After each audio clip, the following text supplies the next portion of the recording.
Hello everyone, it's me, Jai, isang turista dito sa Macau.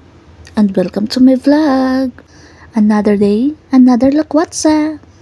And for today's video, ari naman kami diri sa may Old Taipa, Macau. Kundiin, diri naman ang may mga frities. Oh my Kita God. naman, nagmukbang naman ng akong sisi sa frities. Hindi pagid sa nakontinto, ginpilahan ni pagid para lang makakuha sang frities. Charot lang. Bali guys, makadto kami diri sa obrahan sang iya living partner. Muna nag-walking lang kami. Kay tungod hindi iya pa man out, nag-picture lang kami danay. Syempre hindi na iya madula. Kami pa. Picture is life. Charot. Kay tungod turista kami ngani. Kundi lubos-lubos namon kundi kami makadto. Picture there, picture everywhere. Diba? So, bali, makadto kami diri sa isa man ka spot, kundiin. Manami man ng view, nga katawhay, kalinong.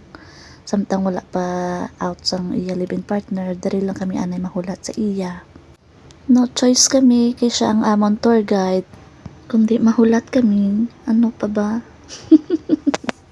Anyways, fast forward, danay na kami gali, ari na kami walking pakadto sa Grand View, Macau. Kita nyo naman, sweet na, enemy later. So, bale, malaglawig ni nga laktanay, guys. Nami gid man mag-walking kung gabi, bala kay ti makita mo ang night view bala sang Macau. Kag mo man ka linong, kag hindi kita ma-crowded kung gabi sa diri nga place nga ginaagyan namon. Kag sa pa hindi hassle kay hindi mainit kung adlaw. Muna siya. Fast forward, ari na kami diri sa Grand View, Macau.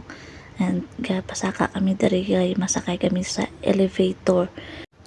Wala pa kami gani kalabot sa pinakababaw pero na-amaze na ko sang view. Tanawan nyo na lang. Diba dito kami masaka sa pinakababaw para makita namon ang night view sang Macau. And guys, ari na kami digili sa sulod sa elevator, kapasaka na bunga sa elevator, day kapaslide kululbaan, tama kataas. Oh my god, nakita nyo na ako namin isang view, diba? Ay, talaga nanawa kay magsibidyohan ay kami sang akong sisit dumanol kami daan niya. Bahala ka mo da. And here we are, amo na siya guys ang view, ari kami sa babaw sang Grand View. O diba, kanami siya tanong, ma-relax imong mind. Wow, mind! Worth it ang inyo, lakat-lakat, pakadto diri bala, tuod lang. Moment na si manenay. Charat!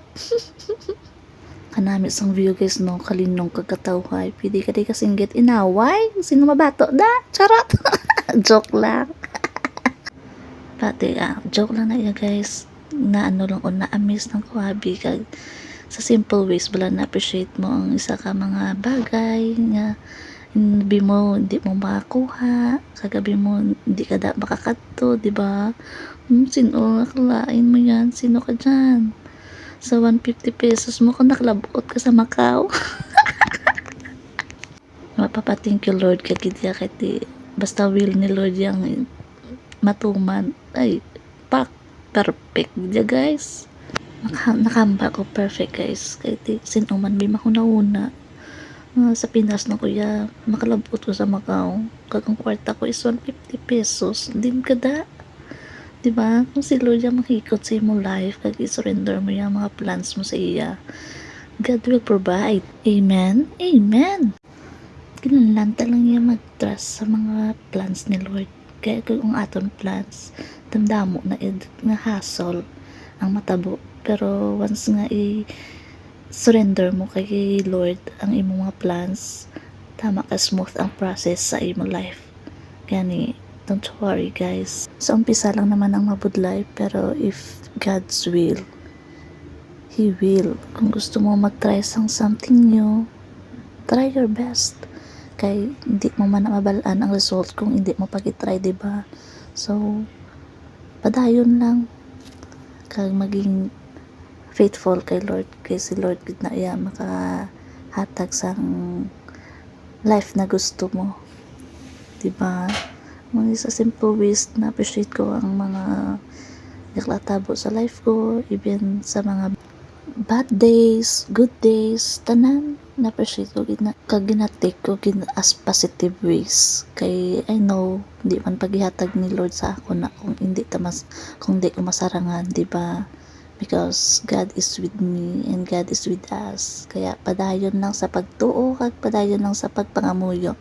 And good bless everyone. Thank you for watching. Don't forget to follow, like, and share. Bye!